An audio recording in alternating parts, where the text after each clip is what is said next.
Want to speak real Spanish from your first lesson? Sign up for your free lifetime account at SpanishPod101.com. Hola, soy Brenda Romagnello, tu profesora de español. Hi, my name is Brenda Romagnello and I'm your Spanish teacher. Today we're going to have a look at some basic conversation questions and answers to talk about you and your family. One of the common questions that always come up whenever you're having a conversation with Spanish speakers is about you and your family. Who do you live with? Do you have any siblings? Do you have pets? All these sort of questions are basic conversational questions that always come up whenever we are talking to people in general, and that is not the exception when you're talking to Spanish speakers as well. Today I'm going to help you to know what questions these questions are, so that you can also ask your Spanish friends when you're in conversations with them, and then we'll have a look at potential answers so that you can also improve your Spanish and your communication and conversational skills. As you're going to talk about you and your family, let's have a look at some vocabulary for family members in Spanish. Repeat after me. Repite después de mí. Madre, madre. Mamá, mamá. Padre, padre.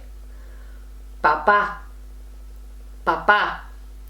So the difference between madre and mamá, padre and papa is of course that madre and padre are a little bit more formal and mamá y papá are a little bit more informal. Hijo, hijo, hija, hija. Remember, in Spanish the H is silent, so as you can see in hijo and hija we don't pronounce the H here. It's not hijo or hija, yes, it's just hijo, hija. Hermano, hermano, hermana, hermana. Tío, tío, tía, tía. Sobrino, sobrino, sobrina, sobrina. Primo, primo, prima, prima. Abuelo, abuelo, abuela, abuela. Bisabuelo, bisabuelo, bisabuela, bisabuela.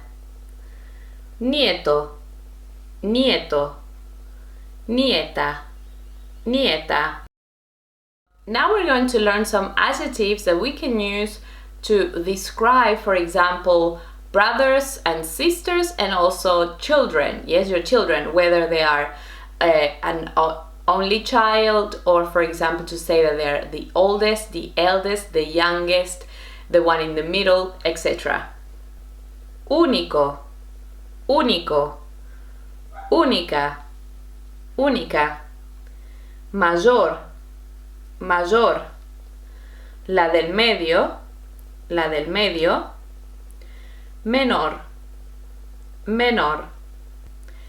Gemelo, gemelo, gemela, gemela. Mellizo, mellizo, melliza, melliza. For twins in Spanish, we're gonna have gemelos and mellizos. So gemelos are identical twins, and mellizos are going to be fraternal twins.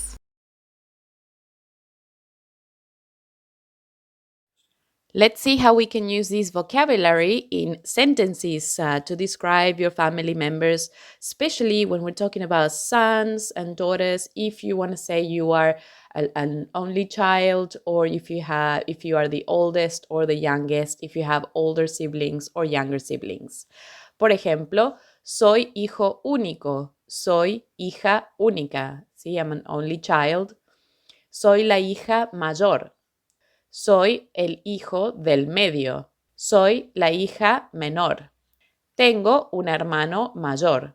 Tengo una hermana mayor. Tengo dos hermanos menores. Tengo dos hermanas mayores. Soy la hija del medio. tengo un hermano mayor y una hermana menor. Sí, aquí hija es opcional. Here, hija is optional. You can say soy la del medio. Soy el del medio. Sí, I'm in the middle. Tengo un hermano mayor y tengo una hermana menor. See, be careful here also when you say hermano. When you want to say a brother, we have to say un hermano. Es incorrecto. It's incorrect to say uno hermano. So those are basically your immediate family members. Now let's have a look at your in-laws, or when you get married or when people get married, what are the relationships, these new family additions, and how to say those in Spanish. Suegro, suegro, suegra, suegra. So suegro is father-in-law, suegra, mother-in-law. Nuera, nuera is just the femenino form, and that means daughter-in-law. Yerno, yerno, yerno is son-in-law. Esposo, esposo, esposa, esposa. Ex-esposo, ex-esposo, ex-esposa, ex-esposa. Marido significa husband, so it's a synonym of esposo, and mujer is wife, and it also, remember, a synonym is esposa. Prometido, prometido, prometida, prometida. Sí, prometido is fiancé and prometida fiancé. Novio, novio, novia, novia. Amante, madrastra, madrastra. Padrastro, padrastro. Okay, that's a long list of vocabulary, but that's basically all the family members that you can possibly have, most family members that you can have in Spanish. ¿Cómo es tu familia?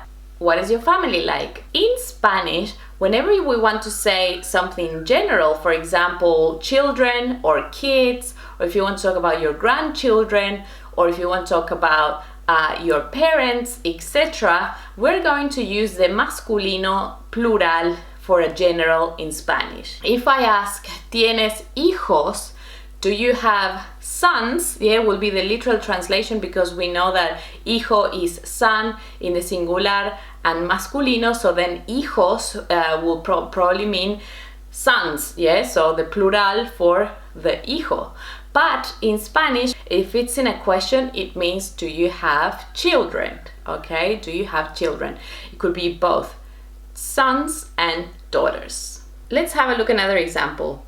¿Tienes hermanos? ¿Tienes hermanos? Here we are using the plural masculine hermanos for general information.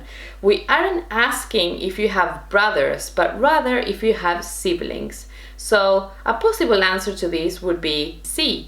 Tengo dos hermanos y dos hermanas. Tengo dos hermanos y dos hermanas. Yes, I do. I have two brothers and two sisters. So in this case, even if we're asking for hermanos, yes, the general would be we're asking for siblings. So if you have brothers and sisters, you need to specify both. Let's say that if you want to talk about your siblings and you only have one, then you are going to use the non-specific article a, yes, or an in English. We're going to say un or una, un and una, which also means one in Spanish, okay? So you can say, tengo un hermano, see, I have a brother, or I have one brother. Tengo una hermana, I have a sister. So remember, that is not correct to say uno before the masculine singular noun. So you cannot say tengo uno tío, tengo uno hermano, tengo uno primo. You have to say un here. Tengo un tío, tengo un hermano, tengo un primo. Now, if you have many siblings, you can use mayor for older and menor for younger. Remember to place the adjective after what we are describing, so be careful with the plural form. Let's have a look at an example here. Tengo un hermano mayor y una hermana menor. ¿Sí? Tengo un hermano mayor y una hermana menor. I have an older brother and a younger sister. Tengo dos hermanos mayores. Tengo dos hermanos mayores y dos hermanas menores. Y dos hermanas menores. Tengo dos hermanos mayores y dos hermanas menores. I have two older brothers and two younger sisters. So as you can see here, we're saying dos hermanos in the plural. See, I have two brothers, older brothers. So we have to say mayores, and then I have two younger sisters, hermanas menores. Muy bien, perfecto. Now let's move to the part where we ask basic questions about you and your family in Spanish. Pregunta número 1. ¿Con quién vives? ¿Con quién vives? Who do you live with? ¿Con quién vives? Here are a few possible answers. Respuestas posibles. Vivo con mi esposo o vivo con mi esposa, vivo solo, vivo sola, vivo con mi familia, vivo con mis padres, etc. Pregunta número 2. ¿Tienes hermanos? ¿Tienes hermanos? Do you have siblings? You can answer this question in an affirmative way and you can say, sí, tengo un hermano y una hermana. Yes, I have a brother and I have a sister. Or if you want to give a negative answer, you can say, no, no tengo hermanos. No tengo hermanos. So pay attention here that we have two no's in this answer. We're gonna have no, the first one, because we're answering to the question. ¿Tienes hermanos? No. See, do you have siblings? No. No tengo, see, I don't have. So the second no is to negate the verb. No, no tengo. No, I don't. Pregunta número 3. ¿Tienes tíos? ¿Tienes tíos? So here, remember, we're using the masculino plural for general, and that means, do you have aunties or uncles? Respuesta afirmativa, sí, tengo un tío y una tía. Sí, tengo un tío y una tía. Respuesta negativa, no, no tengo tíos. No, I don't. I don't have any aunties or uncles. So pay attention here that in the negative answer, we are also having it and keeping it in the plural form because it's general. Pregunta número 4. ¿Tienes primos? Do you have cousins? Sí, tengo 8 primos y una prima. Yes, I have 8 cousins and 1 cousin. So remember that in Spanish we're going to have female cousins and male cousins. So 8 primos is male cousins and una prima would be a female cousin. Respuesta negativa, no, no tengo primos. Pregunta número 5. ¿Tienes hijos? Sí, tengo un hijo y una hija. No, no tengo hijos. Pregunta número 6. ¿Tienes sobrinos? Sí, tengo 3 sobrinos y 2 sobrinas. So remember, sobrinos is going to be nephews and sobrinas nieces. Y la última pregunta es la pregunta número 7. This is the last question. ¿Tienes mascotas? Sí, tengo un perro y una gata. Yes, I have a dog and a cat, a female cat. But if you have a male cat, then you have to say, sí, tengo un perro y un gato. And la respuesta negativa, no, no tengo mascotas. And something important to remember for your conversations in Spanish, when we have a conversation, if we have things in common, instead of repeating it, see, for example, if someone has a pet, yes, they have a dog, sí, tengo un perro. Instead of you saying, yo tengo un perro, you can say, yo también, me too, yo también. And then if they say, for example, no tengo mascotas, I don't have pets, then instead of repeating, if you don't have pets either, then you can say yo tampoco, me neither, or neither do I. Fabuloso, good job, thank you so much for watching today's class. And now I want you to comment below answer to these 2 questions that I would love to know about you from the questions that we had a look into today. Number 1, número 1, ¿tienes hermanos? Let me know if you have siblings. And number 2, ¿tienes mascotas? Do you have pets? Let me know in the comments below using the answers that we have learned today. Muchísimas gracias por ver esta clase. Thank you so much for watching, and I will see you next class. Adiós.